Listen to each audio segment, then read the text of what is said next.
Hello, esteemed classmates and instructor.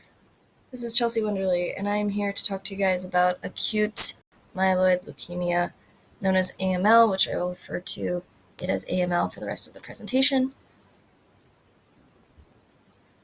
So the overview of acute myeloid leukemia, AML, is that it's the most common acute leukemia in adults with an incidence of over 20,000 cases per year in the United States alone, and it accounts for about 80% of leukemia cases in adults.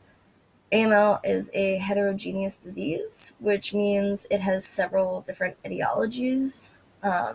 Their cases can be stratified into favorable, intermediate, and adverse risk groups based on their cytogenic profile. And prognosis within these categories can vary pretty wildly. Although advances in the treatment of AML have led to significant improvements in outcomes for younger patients, prognosis in the elderly, who account for actually the majority of new cases, remains pretty poor. Even with current treatments, as much as 70% of patients over the age of 65 will die of their disease within 1 year of diagnosis. This is typically a de novo malignancy, which means it's the first occurrence of cancer in an otherwise healthy individual. The pathophysiology of AML, basically AML is considered the abnormal proliferation and differentiation of a clonal population of myeloid stem cells, as myeloid stem cells can develop into red blood cells, seen here, platelets, or white blood cells. In AML, the myeloid stem cells become immature white blood cells known as myeloblasts, but can also develop and become an overproduction of red blood cells and platelets. Because they are normal, they can't fully develop into healthy white blood cells, red blood cells, or platelets, so they're referred to as leukemia cells or blasts. The buildup of blasts in the bone marrow and blood leaves less room for functioning white blood cells, red blood cells, and platelets, leading to an increased risk of infection, bleeding, and anemia. Genetic mutations are identified in more than 97% of cases, often in the absence of any large chromosomal abnormality. So, risk factors for AML include smoking, especially after the age of 60. If you've had previous treatment with chemotherapy or radiation in the past, having treatment for childhood acute lymphoblastic leukemia, or ALL, being exposed to radiation from an atomic bomb, which hopefully hasn't happened in a very long time, but who knows, or being exposed to the chemical known as benzene, having a history of blood disorders such as myelodysplastic syndrome, as previously stated, according to the research of Dick Kavatsky and Abdul Hay in 2016, they recognized that 97% of cases were identified as caused by genetic mutations. Not only does your genetics play a factor, but your gender does as well. Because if you're a male, you're more likely to get AML than if you're a female. And as I stated before, elderly patients are often unable to tolerate the regimens needed to treat AML, and they have a particularly poor prognosis. So signs and symptoms are pretty vague, but obviously if you have a collection of these symptoms, you're going to want to get checked out anyway. So signs and symptoms include fever, fatigue, shortness of breath, easy bruising or bleeding. This is an example of a bruise that you might get if you have AML. Bleeding could include like nosebleeds, your gums bleeding for no reason, and like a wound that won't heal. You can also have petechiae, which is featured over here, and it's a kind of blood rash, I guess you could say. Weakness, weight loss, anorexia, and swollen lymph nodes are also symptoms that you should look out for. So the diagnosis of AML basically focuses on the specific type of genetic mutation in order to break down the AML into subtypes, which I will get into later. Basically, so in order to diagnose AML, they identify recurrent genetic mutations using cytogenic analysis, in which chromosomes are counted and checked for genetic markers like the ones I have listed on the screen, called FLT3-ITD, NMP1, and CEBPA. And not only those, but other missing, broken, rearranged, or extra chromosomes. As with most cancers, a complete blood count can be very telling as to the extent of AML. A complete blood count, which I'm sure we all know, but just to review, checks the blood count, the number of red blood cells, white blood cells, and platelets, as well as the hemoglobin and hematocrit levels of the patient. In an untreated AML patient, you'll see an abnormal complete blood count with at least 20% of the cells in the bone marrow showing up as blasts. And the way that they figure out how many cells in the bone marrow are blasts is with a peripheral blood smear, which can check the number of blasts, the number of different types of white blood cells, the platelets, and any changes in shapes to the red blood cells. A bone marrow aspiration biopsy entails the removal of bone marrow, blood, and a small piece of bone using a hollow needle in the hip or breastbone, which is then reviewed under a microscope by a pathologist for signs of cancer. Immunophenotyping is a laboratory test that uses antibodies to identify cancer cells, which helps to differentiate between the leukemias. Reverse transcription polymerase chain testing, reaction testing, or RT-PCR, is a test that measures the amount of mRNA made by a specific gene, which can help to specify between the certain subtypes of AML.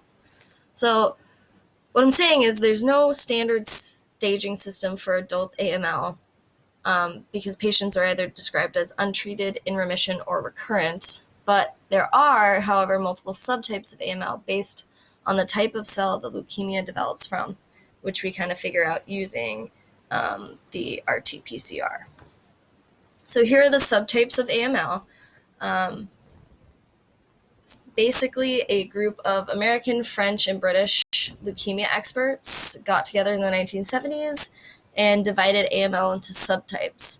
They graded it based on the type of cell the leukemia develops from and how mature the cells are, which are observed under a microscope after routine staining. Subtypes M0 through M5 all start in immature forms of white blood cells. These guys. While M6 starts in a very immature form of red blood cell, and M7 starts in immature forms of cells that make platelets. The majority of adult patients, so about 20% of people who have AML, have the subtype M2, which is acute myeloblastic leukemia with maturation. This guy right here. So treatment for AML, there are two phases of treatment: remission induction therapy and post-remission therapy. The first phase of treatment, remission induction therapy, focuses on killing the leukemia cells in the blood and bone marrow in the hopes of putting leukemia into remission. This includes combination chemotherapy, specifically a combination of cytarabine and anthracycline-based regimens with allogenic stem cell transplantation for eligible candidates. That is the gold standard of treating AML patients, but there are other treatments as well. The successive combination chemotherapy is reliant on the subtype of AML and whether or not the leukemia cells have spread to the brain and spinal cord, which is part of the reason why we went over the diagnostics before, because it verifies what type of treatment we're going to use. Another form of treatment is external radiation therapy, which can be used to prepare the body for a stem cell transplant, which is helpful if the leukemia has recurred. Other drug therapy can include the use of arsenic trioxide and all-trans-retinoic acid, ATRA, which are anti-cancer drugs that kill leukemia cells, stop the leukemia cells from dividing, or help the leukemia cells mature into white blood cells. Typically, these drugs are only used for the help of leukemias, for the subtype of M3 or acute promyelocytic leukemia. While still in the clinical trials, targeted therapy is used as a treatment that attacks cancer cells while causing less harm to normal cells, which is kind of unlike chemotherapy and radiation, as we all probably know.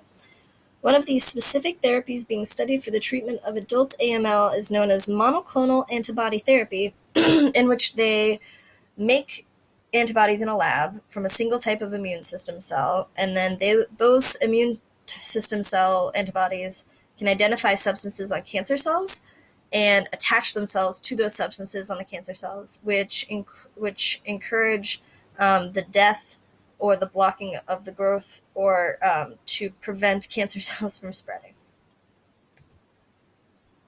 Patient education.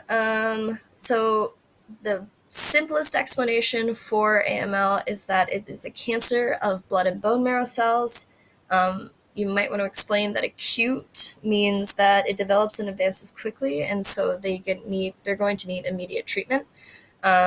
You should explain to your patient the signs and symptoms that they should be looking for, either to recognize the development of AML or to recognize the advancement of AML, which can include fever, fatigue, shortness of breath, easy bruising, bleeding, and they would want to look for all the signs that I pointed out earlier, like bloody noses, bloody gums, and cuts that won't heal.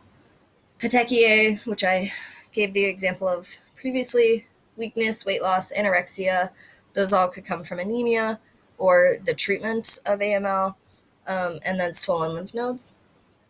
If the patient is exhibiting any of these symptoms, they should contact their primary care provider.